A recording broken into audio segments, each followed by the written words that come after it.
So what's really amazing is the governor, because she's so inept, who's now fighting subtly, not as directly as Cuomo and de Blasio, with the mayor over this issue, has 40% approval rating.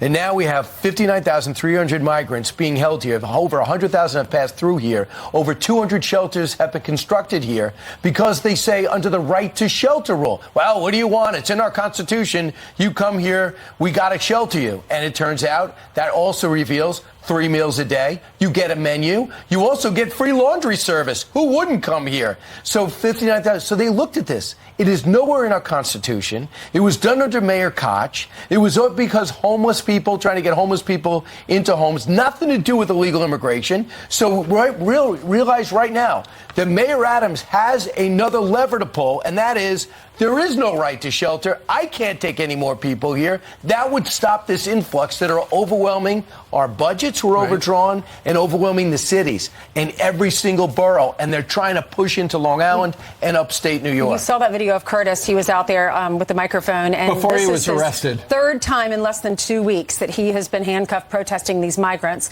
Last week, he was arrested on Staten Island, and then before that on August 16th in Queens, and then over the weekend there at Gracie Mansion. He said these migrants have jumped the queue. And by the way, if I were a migrant and you gave me an opportunity to jump the queue and stay in a hotel, give me 3 square meals, basically give me more than the homeless people born in America have, or the veterans who are down on their luck have, you're damn right, I'm going to keep coming. There was a huge brawl, too. I think we have that video. I was watching this over the weekend of people disagreeing and fighting. People. Yeah, people were fighting and slamming the other person against the car, throwing them down into the bushes. Yeah, these other people believe that it's great that we have all these illegal immigrants here and think it's fantastic we're spending money on non-Americans. So soon, just watch. Now they're going to say one big thing is to let them work. And on the surface, you go, well, that makes sense.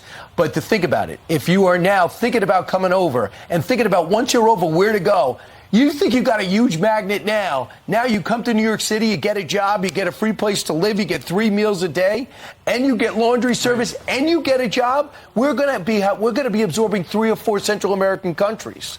And Ainsley, to your point about essentially a melee, we don't have the video apparently right now, but where people were throwing punches. Keep in mind there were 100 protesters out there. They weren't all anti-migrant. There were half that were apparently split down the middle, pro and anti. And so hats off to the cops who kept us what could have been a very volatile situation from escalating to something terrible. They were, for the most part, able to maintain the peace. But the mayor was safe. He was at a Hamptons fundraiser, so that's good. Some people were yelling really grotesque things at the cops, too. We've had 100,000 migrants from the U.S. border into the 5 boroughs here in New York. We have at least 200 emergency shelters housing them. And now Texas and Arizona go, yeah, this is what we've been living through. Yeah, so you want to be a sanctuary city? This is what it looks like. In New York, there was a big argument, a big fight at the mayor's office. The mayor lives in a place on the Upper East Side called Gracie Mansion.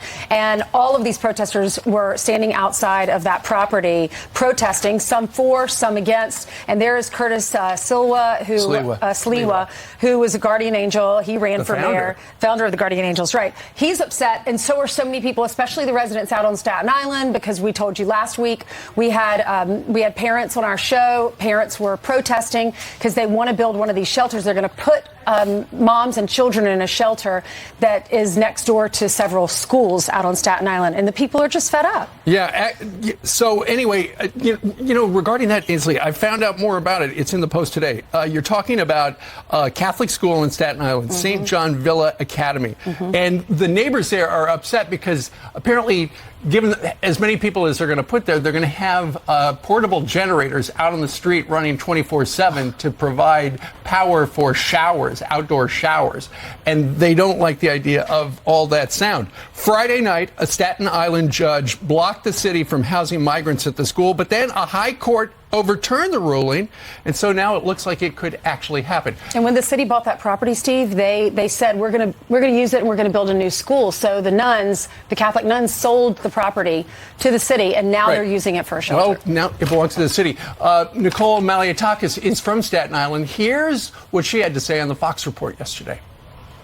People are having a hard enough time keeping their own roof over their head, and now what the government is saying, you have to pay to house these individuals. She's asking for Section 8 vouchers. Think about that. We have a years-long waiting list from citizens, domestic violence victims, veterans who are waiting for Section 8 vouchers, and she's asking the president to allow these people who have come illegally to cut the line and take away from citizens. It's unbelievable. Not to mention, she wants free Metro cards for the ability for these individuals to ride our subways and our buses for free after she just raised our tolls and fares. These people are bending over backwards to provide for illegal immigrants what their own citizens aren't even receiving in terms of benefits.